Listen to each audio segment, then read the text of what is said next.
Hi, good evening, everybody. We'll get our meeting started. It is July 8th, 2024, and we're at the Susan Polly Advisory the boardroom located in the 7 building. And we're going to start off with the pledge of allegiance. Pledge of allegiance to the flag of the United States of America and to the republic for which it stands, one nation, under God, indivisible, with liberty and justice for all.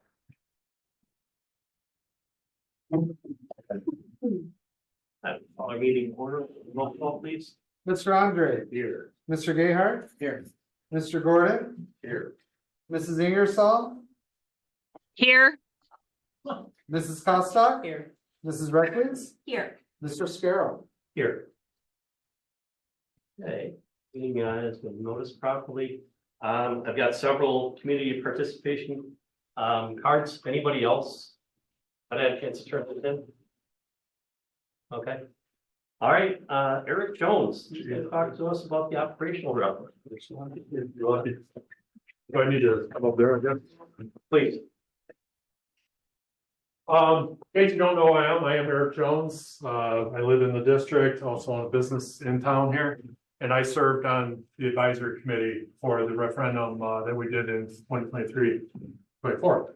I'm just coming tonight just to express my little bit afterthought and thinking about things and listening to news and listening to all the other school districts and everything. And my concern, or not my concern, but my hope is that we are forward thinking and not only trying to put a Band-Aid on things. And when I say forward thinking is one of my things and Elkhorn's done a great job. Elkhorn's a phenomenal district in controlling their costs and have managed to do that, have kept our tax rates down. What I think has been, I don't know how Bill does it, but I think it's been great. But what's concerned me over the last couple of years in order to balance the budget is taking money from fund balance and as well as using our leftover, I don't remember the name, the funds from COVID. ESSER Thank you. And so what that does is it puts you, people think, well, how did you get by last year when now you need 2 million or 3 million or whatever the number comes to be. And it's like, well, we didn't. We started last year in a hole. And now, and 2 years ago, actually, in a hole. And then last year in a hole. And now there is no more ESSER funds. The fund balance has only got so much. And if you take from fund balancing now, sooner or later, you're going to pay the piper because that money doesn't get replenished over and over again. So I'm very supportive. I hope we come up with an agreement that the board is all in favor of, that the community can grab around and be able to show how good Elkhorn is, because Elkhorn's great and the school district's great. The teachers are great. The staff is great. Our administration, the board, everything. I'm very impressed. I'm a past school administrator. Trust me, I kind of know what I'm talking about there. And I hope that we continue that. I hope we're forward thinking and whatever is decided by the board, which I don't envy you in it, no matter which way it goes, that we are forward thinking and not short-sighted and be here again in 2 years or less. That's my hope. And I wish you the best. If you guys have any questions or anything, feel free. I'm at the bus company. Easy to get a hold of. Thanks. Thank you. Next up, we have Susan Lysley. If she's going to speak in one as well. I don't know if I could say anything better than Eric did. I'm pretty much sat on the same committee he did. I've done it very similarly the way he does too. I'm like Eric. I'm an Elkhorn grad. I have 4 kids who graduated from here. 2 of them are professionals. One of them is a business. I mean, they did my family very well, and we have built this district up. I was part of hiring the last 2 administrators, which I think have done a phenomenal job for this district. And we have built such wonderful new programs for all the kids, which is my favorite part. I don't care what avenue you want to go, we can find you a path. And all the new things that have, the career, college and career, the options, I would hate to lose any of those. I think we've worked so hard to get where we are. I think our committee definitely came away with a push for the referendum. Did we have 100%? We did not. I think we had more of a disagreement on what we should removed than we did about anything else. I mean, who's gonna make that decision? But, I can't tell you how much more I am for this referendum. I think we need to do a lot of, education for our community, because I don't think that everybody understands school finance. I mean, it's difficult. Being on this board for 24 years. Thank you, Bill, is all I can say. And with the state changing the rules so many times, and the dates, we used to get our money in July, and then it was August, and now it's November or whatever. I mean, that just changes the whole, we don't have enough money to even pay our payroll when that happens. So I think to educate the public on some of the difficulties that the state has put in our lap is also something that we need to think about. So anyway, I'm very for it. I hope you follow the recommendation of the committee that worked hard for 2 months or 3 months. 4 months. It was a long time. Go on. Anyway, thank you. Thank you. Right, Ellen Holly, we'll speak on the same subject. I'm sure you will miss me. I've been traveling, doing disaster relief and being Nana. So alternate weeks, although sometimes the Nana part is disaster relief as well. First of all, a big shout out to Options for their huge grant. Very excited about that. Jess Rimey was a former student of mine, and I'm very excited that she has this opportunity to really continue to grow that program. So just woohoo for that. Also just want to speak briefly on the referendum. As we all, I think, can agree that a healthy public school is at the heart of every vibrant community. Okay. I am also aware that there is a past board member that did not support the referendum. And I'm hoping, and I know you've got some things you have to be careful about speaking as a board about, supporting the referendum or not, at least that's my understanding. But I hope that the community, that many of us are going to be working many, many, many hours to get this thing passed. Many hours. We've got a team ready to go as soon as, we are ready to go. But I hope that the board, when they're talking with the public, that as compliance allows, will express their support. And that won't be doing quiet sabotaging, because that would be incredibly unfortunate. So I'm just like, rah, rah, go team, let's do it. Let's do it. And let's do it together. Let's do it together, all of us. So that's it. Thank you. Thank you. Last, but not least, is Chris Stickman. Same subject. Yeah, both, yeah. Chris Stevens, business locally and a resident. I first wanted to say, I don't envy the situation you guys are in, because it's a tough deal, no matter which side you're on and how you feel about any of these things, but because you have to make a decision, and that's tough. But what I do like is I like the fact that the board put the ad hoc committee together and did it in such a way that brought many voices to the table. Those who were not in favor of doing this this way and wanted to do it different, didn't think there should be any money raised, should all be cuts, etc. There were all kinds of things. My wife was on, so yeah, it was 4 months.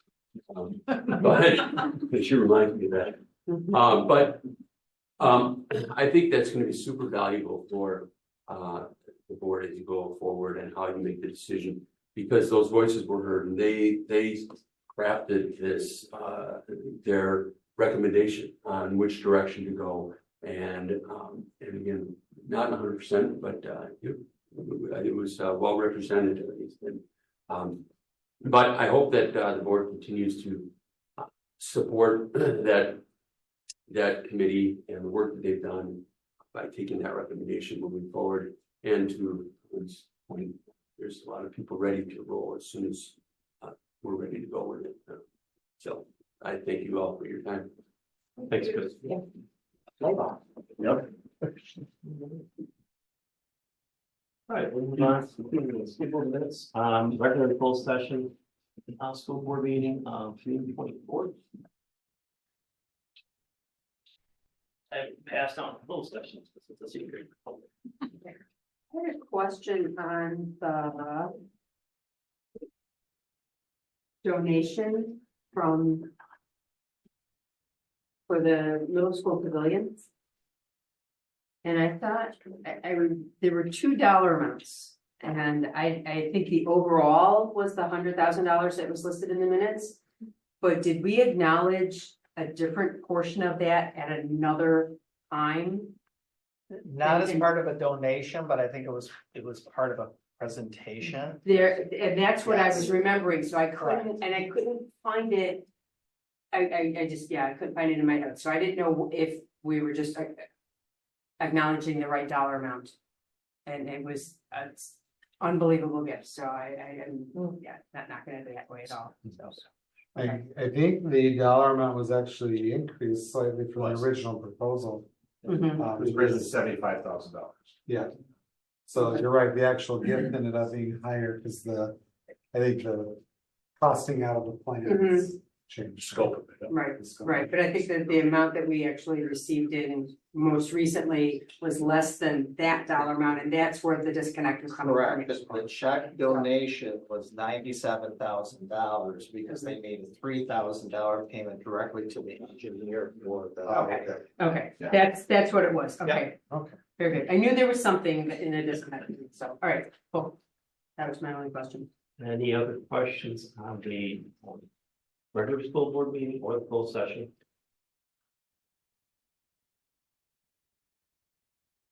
I said, we can do a joint motion to approve. I move to approve the minutes of the June 24th, 2024 regular and closed session school board meeting as presented. Second, please. Second. Roll call vote. Mr. Andre, Yes. Mr. Gayheart, Yes. Mr. Gordon, Yes. Mrs. Ingersoll, Abstain. Mrs. Costa, Yes. Mrs. Reckles, Yes. Mr. Scarrow. Yes, thank you. All right. General and other fund bills. Bill? Yeah, the general and other fund bills this evening covers checks number 152551 through 152608. Check numbers 152609 through 152635. Wire transfer 410 to 419 and 023 through 027. And ACH numbers 248 to 321 and 001 through 005. If you're wondering why the multiple listings, it's because this is what I like to call the twilight zone time of the year, where we have last year bills and next year bills going on at the same time, paying off the accounts payables from last year, yet we still have some bills from next year, which is now this year. That's the twilight zone.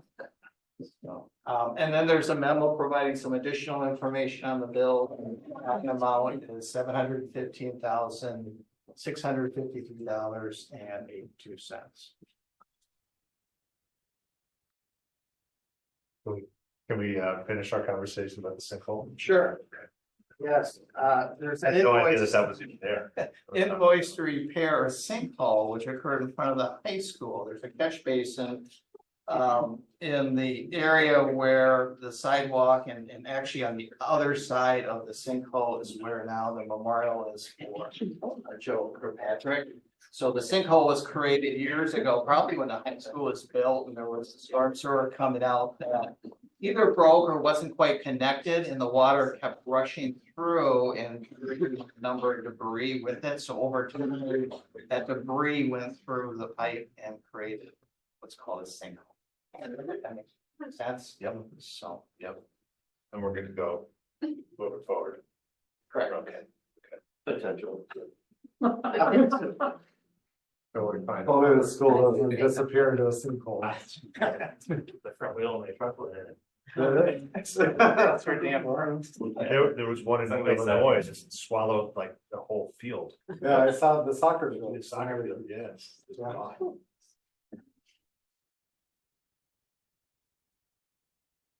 That was a mine, so we were in favor of the mine. That was a mine in Illinois? Yeah. Oh, sorry, I went down that route. Sign. Other comments or questions? Wanted to find it now. Sure. It was. Expense for John Anselmo, $4,200. I have online registration for, community online registration for fitness. What is Yeah, that? that's for, it does the registration and the fee payment system for all our community service programs. So it's a management tool. Rec desk, Yes, okay. is that what it's? It used to be RecDex, yeah, it's a Okay. new Something It's a like that. different title now. Yeah. And then kudos to whoever was catching all the fraud stuff going on Heidi Johnson's card. That's how much I on that.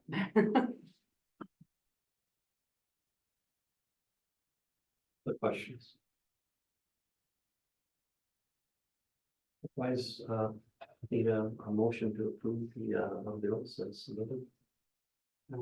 I move to approve the general and other fund bills of July 8th, 2024, check numbers 152551 to 152608 for 62824 check run, and check numbers 152609 to 152635 for the 7/8/24 check run. Wire numbers 410 to 419 and 023 to 027, and ACH numbers 248 to 321 and 001 to 005. In the combined amount of $715,653.82 as presented. A second, please. 1 second. Been moved to approve the general and other fund bills of July 8th, 2024. Check numbers 152551 to 152608 for the 6/28/24 check run, and check numbers 152609 to 152635 for the 7/8/24 check run. Wire numbers 510 to 419 and 023 to 027, and ACH numbers 248 to 321 and 001 to 005, a combined amount of $715,653.82. Roll call, vote, please. Mr. Andre, Yes. Mr. Gayheart, Yes. Eric Gordon, Yes. Mrs. Ingersoll, Yes. Mrs. Costa, Yes. Mrs. Reckles, Yes. Mr. Scarrow. Yes. Right, education for employment and academic career plan. I'll turn this over to Mr. Trotter, our Director of School Board. Thank you for having me. As many of you know, in 2017, 2018, the legislation PI 26 was remodeled to include to formally be recognized as academic career planning.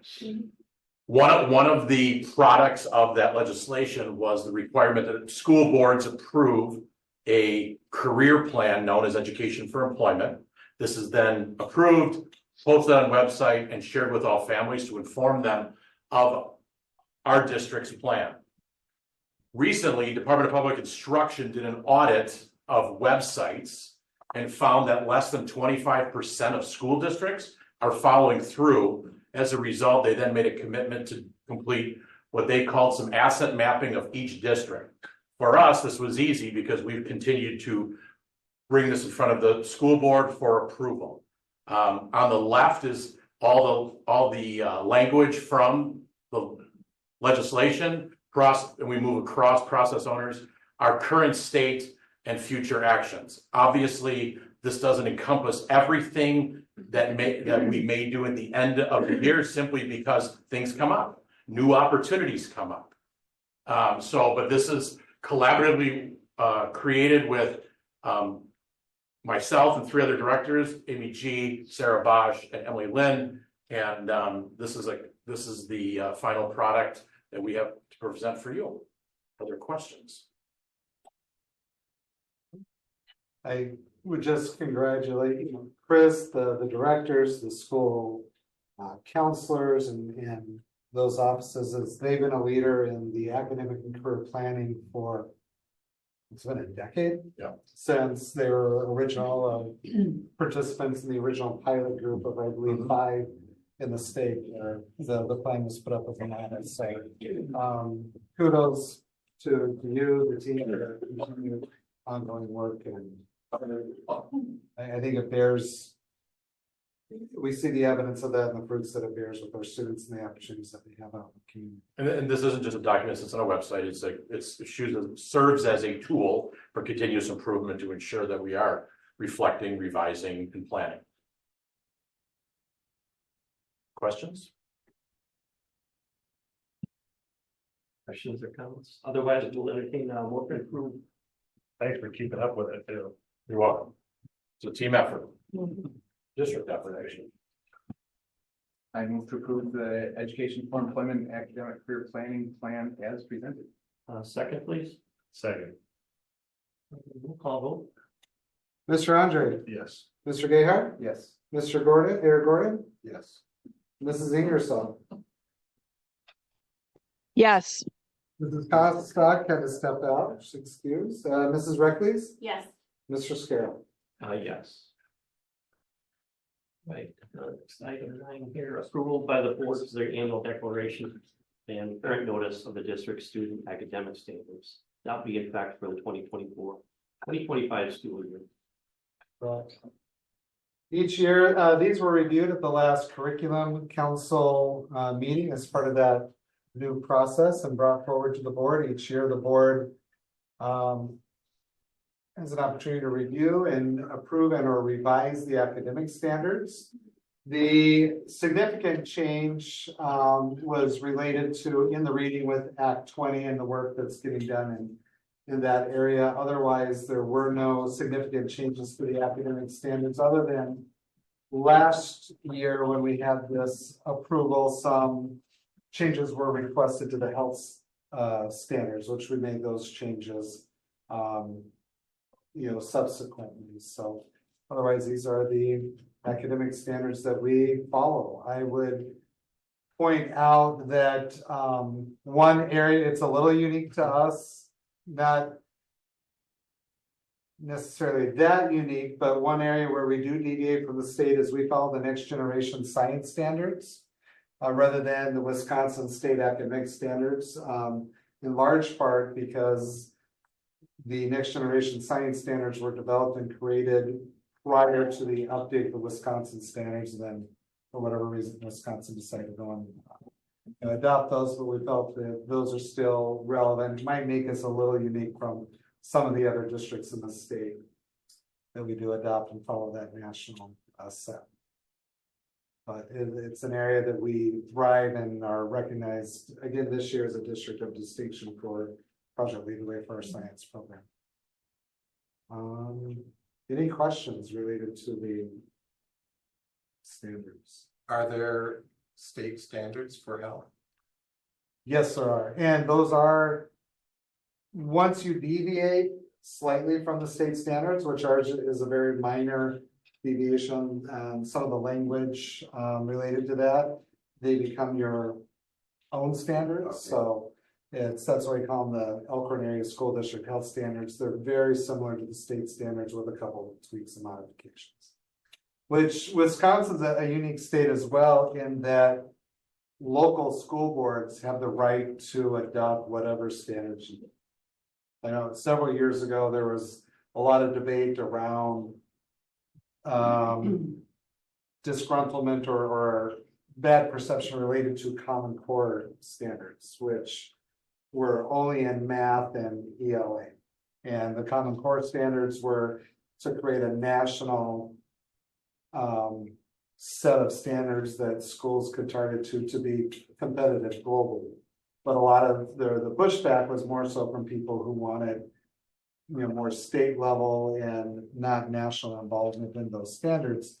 So there is debate, which, even the legislature doing hearings all around the state. And I remember I called Representative Voss. I'm like, why are you guys doing hearings? It's not even a state. The state doesn't set the standard. The local school board can choose not to follow the Common Core standards if they don't want to. It's local control in Wisconsin on all the standards. The state kind of puts the carrot or the stick there by basing the Wisconsin Board exam on the state standards and the questions. That probably neither here nor there, but it's a little unique there. I just want the board to be informed of how that works. For the most part, we adopt the state standards in each of the subject areas. Any other questions? Or comments? Otherwise, it will entertain a motion to approve. I move to approve the district's student academic standards as outlined for the 2024-2025 school year and direct the district administrator to issue a notice informing the public of said standards as presented. Second, please. Second.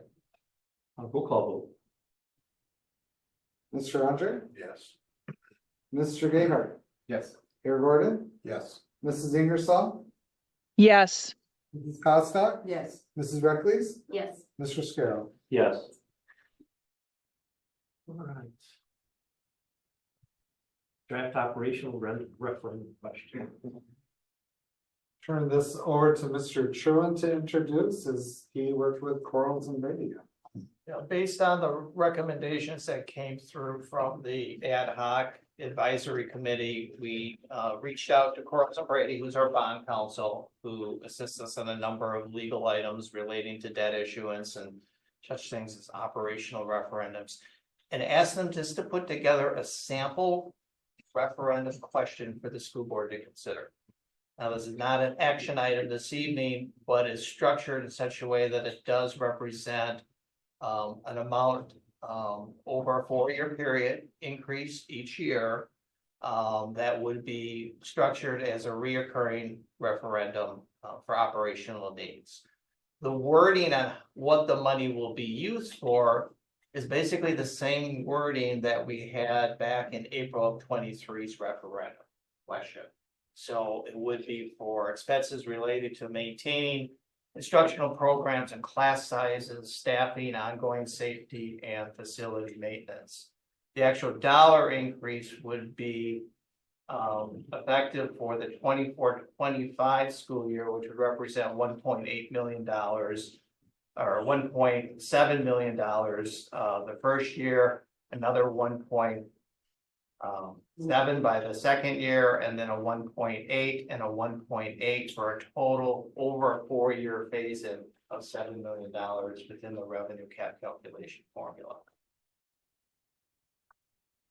The timetable, because the fall election is November 5th, the school board would need to make a decision at the very latest. It would be like mid-August. And it seems like that's very early, but there's legal requirements for that, suddenly August does not seem far away. We're already in July. So the time frame is getting fairly close for a school board decision if you choose to proceed with the referendum. I think originally we had discussed targeting the at the annual meeting, because as Bill's, he's prepping a budget for both either way, but that would give, not taking it to the last minute, and it gives a little bit more time to begin that education process, the discussion and communication of the community, rather than waiting to the last possible moment.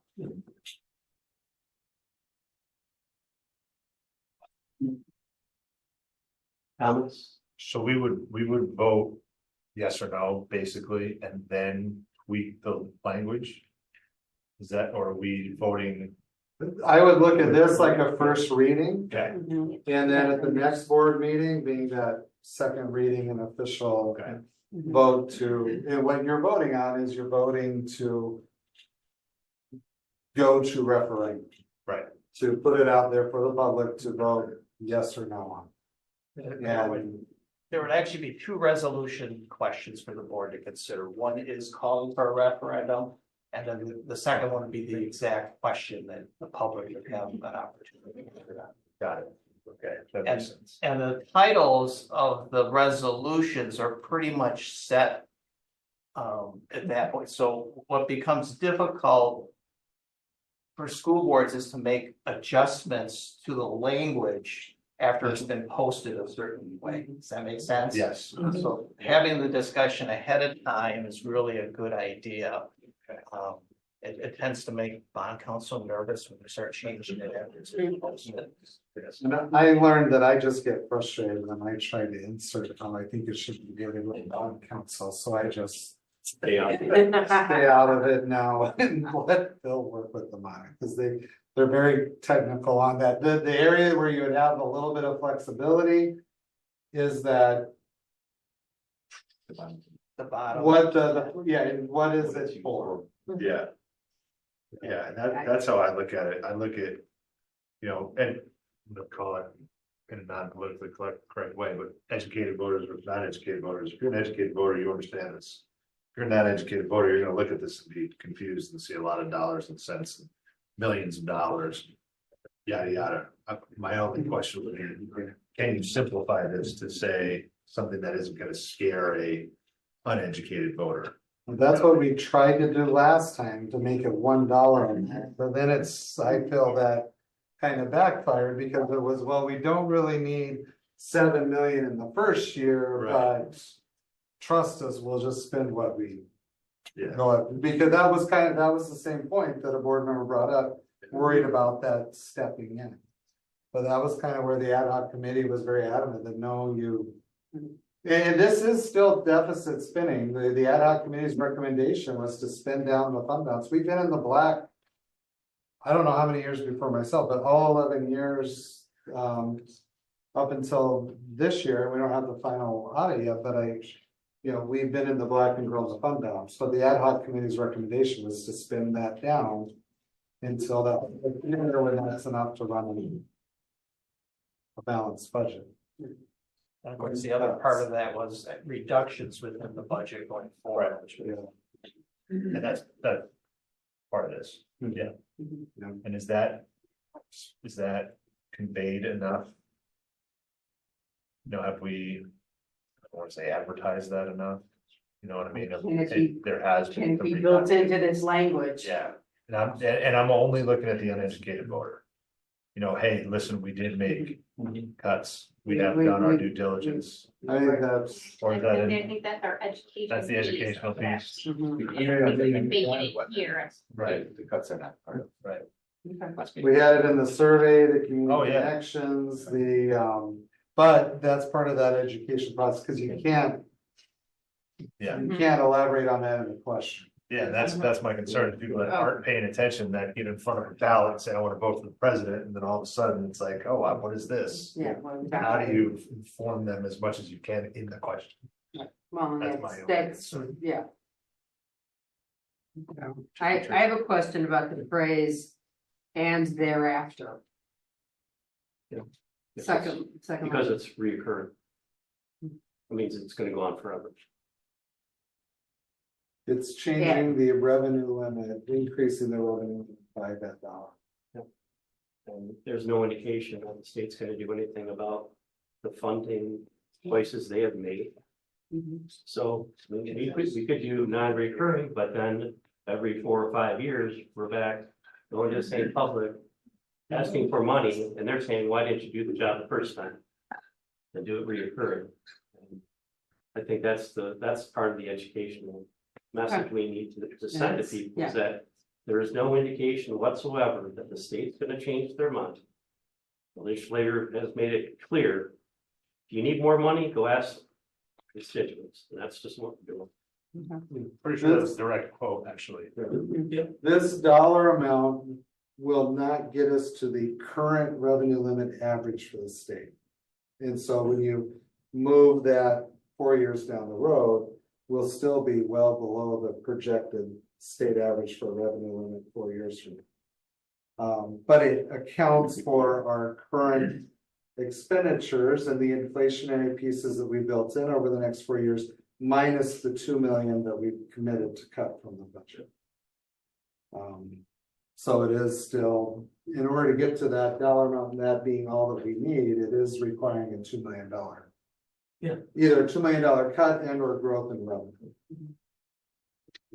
We looked at this as a whole board, where we looked at the dollars and cents of what this means to our community. We think this is as affordable as we can make it. And again, that's part of our educational message to the community. And that's on us to do that. the technical piece of how this works in a revenue cap, if I can just share that with the board is. If, for example, the first year was $900,000. And if we have 3,000 students, the increase is $300 on the revenue cap. And then that becomes embedded for future years. The variable is student enrollment. So if student enrollment fluctuates, that dollar amount technically will fluctuate too. Does that make sense? So it really isn't a locked in dollars. It basically is an adjustment in the revenue cap per pupil. But that's a hard piece to, it's become confusing to people too. And then it also, you do get aided from the state based on what your revenue is. So currently we get aided what percent from the state bill? About 40%, just under 40%. About 40%. So if you're increasing your, revenue, you will get about 40% will be made up by the state. That's That's interesting. So you increase this, you also increase your aid. Which is dependent on other factors too. Sure. Yeah. Valuation increases, enrollments, that all factors into it. That's I hate to get it White guy, yeah, sorry. yeah, but it is, you still get your state aid, and that's part of why Milwaukee passed a huge referendum, Right. which means they will suck out their portion of the state aid, and they're aided at a higher percentage than we are. Oh, Yeah. So if Milwaukee passed, what was it, 250 million? But the state aids them at 60%, well, the state's paying for 60% of that 250 million, if that makes sense. Likewise, though, we get aided on a significant percentage of that rate. Right. Yeah. You say we're gonna look at it as a board to vote on, you're talking about the first of August meeting? Our plan was to have it on the next July meeting. Annual meeting. Yeah. So we have the annual meeting, then a regular board meeting after the. Yeah. Okay. We, And, we wanted to get input from the community at the annual meeting. That was the whole. I think it's a good idea to vote, have that vote at the annual meeting. Then the education process can start once. Yeah. That's finalized what the board's. We just felt that it would be important to have the community have that opportunity to talk about it. And then we can finalize our approach after that. Any other questions though, or anything? I mean, really from a first reading, because we would need Corals and Brady to go through any possible changes to bring it for actual vote at the next meeting. They really don't have question rules. They're kind of dictating it anyway. I do want to share, I got an email from a community member asking a lot of questions about referendum. The one that stuck out was a complaint, more or less, about the cost of the survey and cost of some other things that are associated with this. Just sharing that concern, and then maybe choosing my words carefully.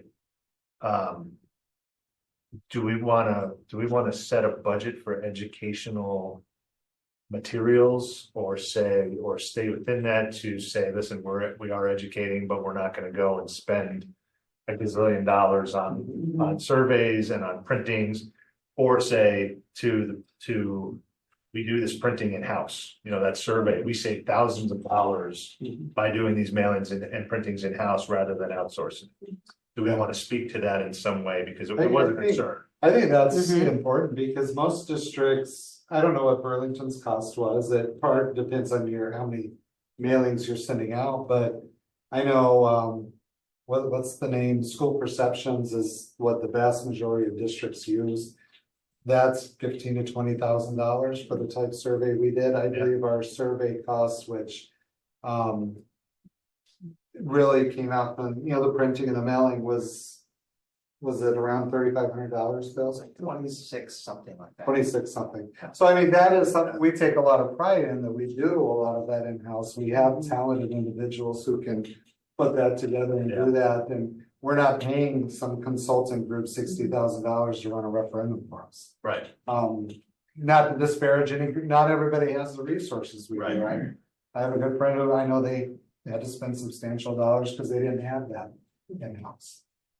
So we do keep that in-house. We do also try to pair it with our mailings that we already have going out. Like, that's why we put it in the community connection, because that's already budgeted and that piece is in there. So it wasn't an additional Right. cost. But if the board wanted to set, look, we don't want to spend any more than what's already budgeted or no more than X dollars, we could certainly do that. I mean, even just the communication, as you just put it too, and that's how I responded to the community member was, hey, this was not what you think it is, this was $3,000 and the value we got back from it was tenfold. Maybe if we said something or put it out as a board, or I don't know, it's just a comment and concern. Do you want to have as an agenda item for the next meeting? Sure, we can do that. We can do that. Well, and also to, I don't know, dovetail or at least maybe right on the coattails of that comment in terms of the community education. Flyers, mailers are great, but it is flat. Are we gonna do anything live? And, We had a- I mean, Last referendum, don't have a schedule of meetings and. Yeah. Those are sorts to attend. Almost like a tour around. mhm. Groups that ask. That would be really helpful. I didn't know that. Yep. Mhm. Yes. We had many live meetings over the years, just any group or organization, anyone that wants us to come and communicate or speak to it, we do a whole matrix and a chart and a plan, and we'll go out and meet with them and, you know, educate them. And I would encourage, board members as well to get involved in that. I think that was something, the feedback from the East Troy community, they had 3 failed referendums. It really wasn't until the board kind of also got out there and helped champion and indicate to that. My role and even Bill's role is very limited. We can provide facts and so forth. We're not in a position where we can necessarily, we're not supposed to advocate for or against. Board members, you have that freedom where you can advocate for and or against, as some board members in different communities have done. So you have that First Amendment, right? But as an employee of the district at our level, we can't really advocate. Staff level and so forth, when they're off the clock, they can advocate in whichever direction they want, but they consider higher level executives as not being off the clock. So that's why, like, if I go to Lions Club, I'm representing the district. So, And can we speak to it before we vote on it? Can we say our position, or is that discussing how we would vote on it? Yeah, like that's why it's up for discussion with right now. There's no action today, but. So if we're out, I'm gonna say I either, yes, I support it, no, I don't support it. That's not messing with a quorum or anything, right, or any issue there, right? 'Cause No, not right now. I mean, you can straw poll. There's no formal action right now. Or where that's at, or, you know, when it comes to the actual vote on it, you would, yeah, that would be different. We haven't decided on it as a board yet. Right now. So I can't run around with Alan and go and support it.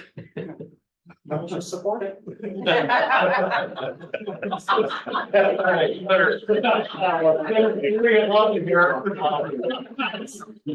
on to item 11.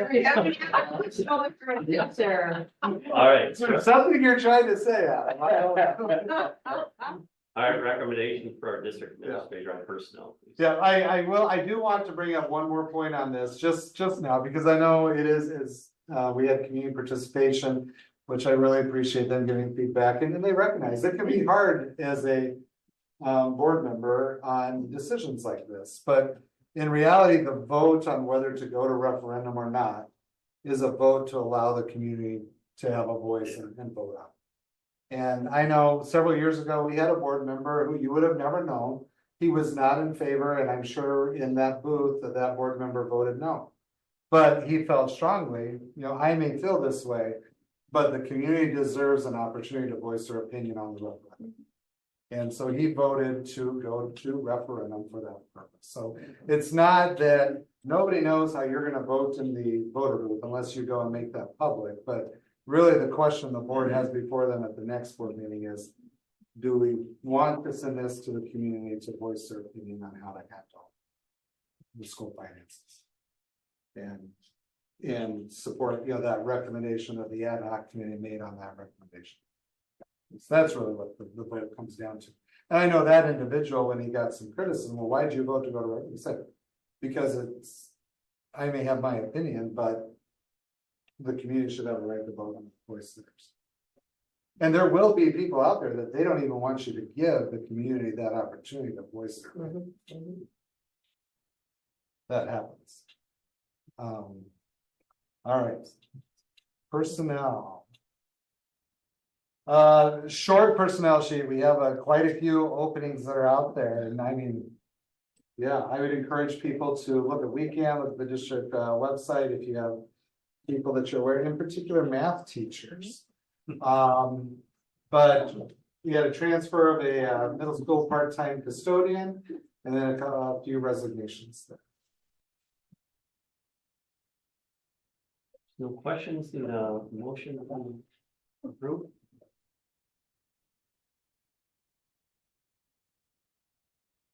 I move to approve the personnel recommendation sheet for July 8th, 2024, including new employment contracts conditioned upon passing the background check and district mandated drug screening as presented. Second, please. I second. Roll call vote. Mr. Andre, Yes. Mr. Gayheart, Yes. Mayor Gordon, Yes. Mrs. Ingersoll, Yes. Mrs. Costa, Yes. Mrs. Reckles, Yes. Mr. Scarrow. Yes. Okay, looks like we don't have any gifts this. No gifts this evening, no. Proposed modification to the 2024-25 school calendar. All right, I have asked Mr. Kill to attend to review the proposed modification. This calendar, I will say the part not related to Mr. Kill is this does incorporate the days off, no school at the lower levels due to the Act 20 training that we've embedded and we had previously talked about, but not formally adopted. The other change, and I've shared with Mr. Kill, but we're kind of forced into it. I won't steal his thunder, but it was one that makes me a little nervous just because you don't like to change things that you haven't had a complaint about in 11 years. But I'll let Mr. Kill explain that. Go ahead. So first of all, I really don't want to change it, but I love our Thursday graduations here, Gordon. I would never change them. But the WIAA has switched, they've backed up the track season a week. So instead of being state track on either the Friday or the Saturday following graduation, which is how it always has been, that's like Friday, the morning and afternoon. Sectional track is gonna be that Thursday night. We typically are getting 130 kids out for track, a number is boys and girls, so there would be a number of seniors, fairly significant number of seniors that would have to then choose between going to sectional track or to graduation in our current format. We've had issues in the past, we've always been able to work around them. But that time of year, you're always gonna be dodging sports and rain dates and regionals and sectionals and state. But when they move it up to a sectional game, it's a pretty much 100% that we're gonna have kids that are gonna have to make a choice. So the proposal, after kind of piecing it through and talking to some people about what we thought was best, would be to move it from that Thursday the 29th until Saturday the 31st. Which I think can make it easier for families, and then do a rain date on Sunday. And we have to basically do that rain date the next day because we rent the chairs. And we have to get it on the calendar in order to make sure we get enough chairs on the field. So the idea with this proposal would be to do graduation practice on Friday morning. Roll into the senior picnic, the senior stroll, and then have the kids come back. I didn't put a time on Saturday. I think we were thinking later afternoon, early evening. See, In the morning. I like 10. I think morning would be. You know, Yes. 10 might be better because we still run into like sectional soccer. Well, the Or thing baseball. the thing that you're gonna get with there's nothing on the calendar for that day for next year. As far as the tournament series, not to say they couldn't get moved there for a rain date or something. But typically on a Saturday, you have a choice of 1, 4, or 7. At start times, the whole school gets to choose. But typically you can work with that school to get something that works for both. So as far as sports go, they're either gonna be at 1, 4, or 7. That's why I think 10 o'clock. might even be better. We originally looked at Sunday because there's no conflict on Sunday, but then you don't have a rain date. Option unless you're running it in on Monday. That'd be good. So. This is not a unique situation. I can remember years where, well, when we had graduation the last week of school, the last Thursday, where state track was going on across. Yeah. Across, where we were sending seniors off to that morning to lacrosse, and then they missed graduation. So this is not a unique thing. I think you solved that problem. If you're not gonna mail the diplomas home, this is the next best thing. Do it the 22nd. He said, I think you always thought it's just mail them. I do. That's always been my case. You graduated, you'll get it in the mail. So that's why we had that proposal for the calendar change for the 24-25 school year. And then as well, that's a separate item, so we'll.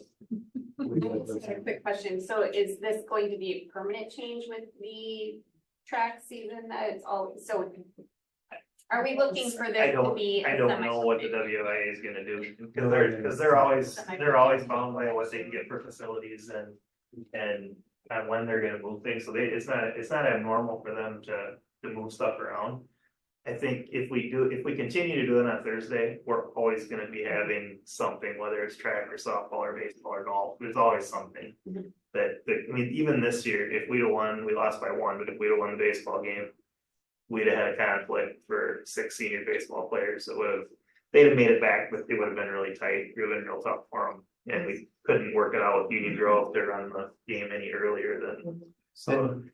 Yeah. And you don't want the kids who work that hard to be in that deep level of the tournament series stressing about.